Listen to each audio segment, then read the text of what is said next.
The doctors spoke softly, but their words felt like thunder. "There's nothing more we can do. Prepare yourself." I just nodded, but inside, a part of me refused to accept it. My mother was lying unconscious in that hospital bed, with machines breathing for her.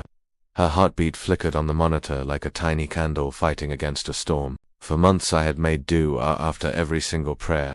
In the dead of night during tahajjud, in those precious moments between the call to prayer and the iqāmah, I cried, I begged, and I whispered her name to Allah more times than I could possibly count. And yet, this is where we ended up. That night, I was sitting all alone in the cold, sterile hospital corridor. The floor felt harder than I remembered, and for the first time in my entire life, a terrifying thought crept into my mind. What if Allah doesn't answer? I felt a wave of shame wash over me, and I lowered my head. Ya Allah, I whispered silently, my heart heavy. I know you can do anything, but if this is your will, then please, just give me the strength to accept it. I had never made a dua like that before.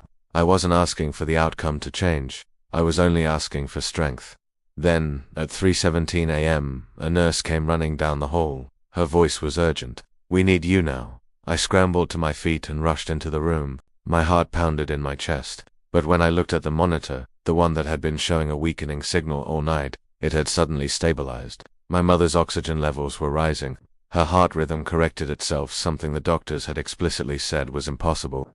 They just stood there, staring at the screen in complete disbelief. This doesn't make any sense," one of them whispered, shaking his head.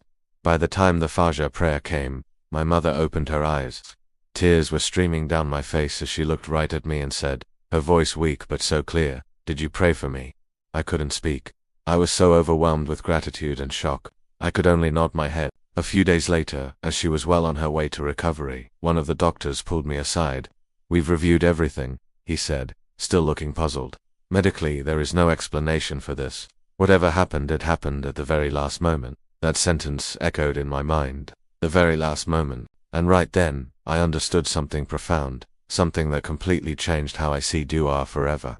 Allah didn't answer late. He answered exactly on time. You see, if he had answered any earlier, my heart might have given credit to the medicine or the doctors. If he had answered any later, I might have completely lost my hope. But he answered when every single door was closed, when all human effort had failed, so that I would know with absolute certainty that it was him and him alone. That night, alone in that cold hospital corridor, when I only asked for the strength to endure, Allah gave me so much more than I ever asked for. He gave me a miracle, and I learned a powerful truth that day. Allah sometimes delays his answer until the final, desperate moment, not just to test your patience, but to perfect your certainty in him. So, if you're out there and you feel like you're standing at the edge, if the deadline is looming, the situation feels impossible, and your hope is hanging by a thread, please, do not stop making du'a. Don't give up, because Allah loves to show His infinite power when there is no power left but His. And trust me, when He answers you at that very last moment, your heart will never ever doubt Him again.